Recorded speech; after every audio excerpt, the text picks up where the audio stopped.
The Louvre Museum in Paris, which was considered the most secure structure in the world, was robbed in broad daylight.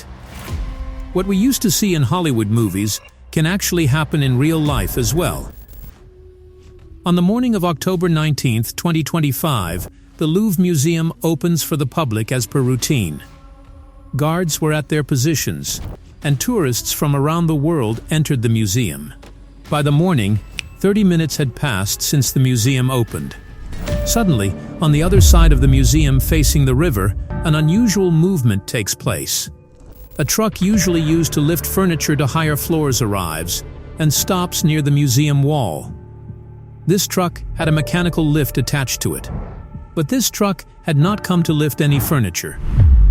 There were a total of 4 people in this group. They were wearing yellow and orange vests, just like construction workers. However, they had covered their faces with balaclavas. 2 of the 4 individuals, without any hesitation, extend the mechanical lift and reach a balcony on the first floor of the museum. This balcony leads to one of the most magnificent sections of the museum, the Gallery of Apollo. This is the same gallery where France's royal treasures were displayed. But there was a major obstacle to entering the Apollo Gallery, a very thick glass wall. After reaching the balcony, they took out an industrial-grade disc cutter from their bag and within seconds made a hole in the glass and managed to get inside. All of this happened so quickly that the security guards were still unaware of it. However, this activity triggered the museum's security alarm, and the guards present in the gallery spotted the thieves. But the robbers were not concerned about anything. They threatened the guards with power tools and continued their work. The guards immediately followed protocol and started evacuating tourists from the gallery. Chaos had now spread throughout the museum. One eyewitness later said that there was complete panic. People just couldn't understand. And fear people couldn't understand what was happening.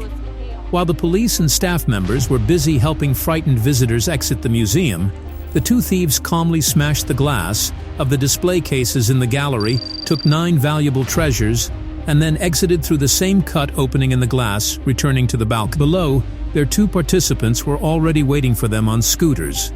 They quickly came down using the lift stairs, got on the scooters and escaped from the scene. All of this happened so fast that no one had a chance to fully comprehend it. According to the police, the thieves remained inside the museum for only 4 minutes, and the entire operation from parking the truck, extending the stairs, cutting the glass, carrying out the robbery, and escaping took just 8 minutes. While leaving, they even tried to set the lift truck on fire, so that the police wouldn't find any evidence or fingerprints. However, a brave museum staff member intervened immediately and stopped them from doing so. The robbers managed to escape along the riverside and then via the Paris Ring Road, eventually getting onto the A6 motorway. This daylight robbery was an unbearable humiliation for France. But the question is, what exactly was stolen from the museum? What items did the thieves target? When the extent of the loss was assessed, a wave of grief spread across all of France. The stolen items not only had financial value, but their historical and cultural significance was considered priceless. According to the Ministry of Culture, a total of 8 valuable items were stolen from the Louvre Museum. Now you might be wondering, I previously mentioned 9 items. Yes, the thieves did steal 9 items, but while escaping, one of them fell onto the road. It was a 170-year-old crown of Empress Eugenie. Empress Eugenie, the wife of Napoleon III, had this crown specially made for her in 1855. When the thieves tried to pull the crown out through the hole in the glass, it got stuck because the opening was too small. Forcing it out caused significant damage, and when it fell onto the road, it got scratched further. Later, the museum director said that while it might be possible to repair it, the loss of the 8 stolen items cannot truly be recovered. Among the stolen pieces were a beautiful tiara and a brooch belonging to Empress Eugenie. Also included were an emerald necklace and matching earrings belonging to Empress Marie-Louise, the second wife of Napoleon Bonaparte. Additionally, items from the sapphire set of Queen Marie Amélie and Queen Hortense were stolen, including a tiara, a necklace, and an earring, along with a special type of brook known as a reliquary brook. All of these items dated back to the 19th century and were adorned with thousands of diamonds, emeralds, sapphires, and other precious stones. These were not just pieces of jewelry. They were part of France's royal history. According to an estimate, the gold, stones, and diamonds used in this jewelry were worth around $2 million. However, the royal heritage they belonged to.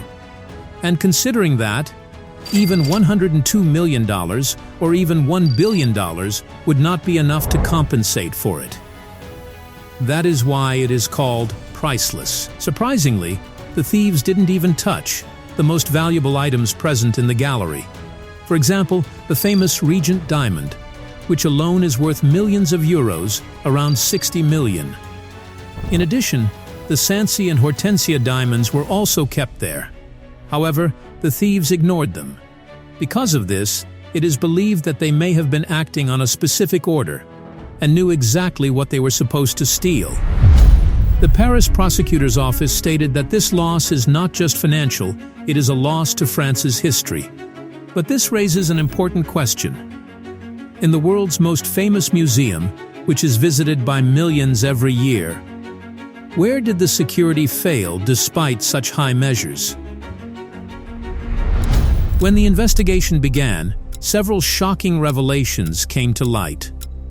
French media reported in initial findings that in the section of the museum where the robbery occurred, 1 out of every 3 rooms had no camera at all.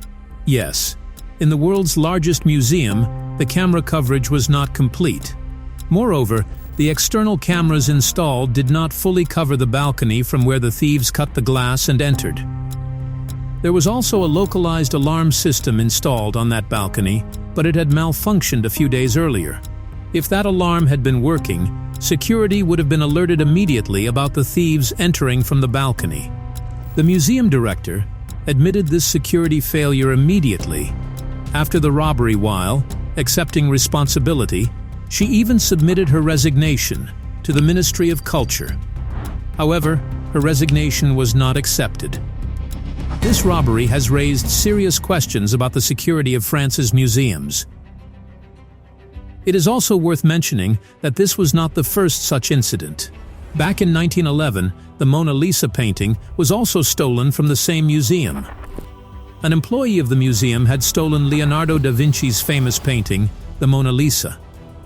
He hid the painting under his coat and easily walked out. The painting was recovered 2 years later from Italy when the thief tried to sell it. This incident is what made the Mona Lisa the most famous painting in the world. Later, in 1976, the sword of King Charles VI was also stolen from the same museum. 3 thieves broke a window, entered inside, and stole the sword, which has still not been recovered to this day. And in 1998, the museum was once again the center of a crime. During that incident, thieves removed a painting from its frame in broad daylight and managed to escape. That painting is still missing today. Now, after 27 years, this robbery has taken place again. At present, more than 60 and according to some reports, even over 100 investigators are working on this case. Fortunately, on Saturday, October 25, 2025, the police arrested 2 suspects who appear to have strong links to this robbery. The police collected around 150 DNA samples and fingerprints from the scene. These samples were taken from items used by the thieves, such as helmets, gloves, and from inside the truck. According to the police, the arrests were made based on DNA matches. One of the suspects also has a previous record of gold theft. The police are hopeful that all the thieves and the mastermind behind the Paris Museum robbery will soon be caught. However, it has not yet been confirmed whether the stolen items have been recovered from these suspects. After the robbery, the museum remained closed until October 2. Even now, the Apollo Gallery remains closed. Police have stated that this was a highly organized and professional robbery, and the investigation is still ongoing. I hope you really liked this video. If you did, please like and subscribe to the channel so that upcoming new videos reach you on time.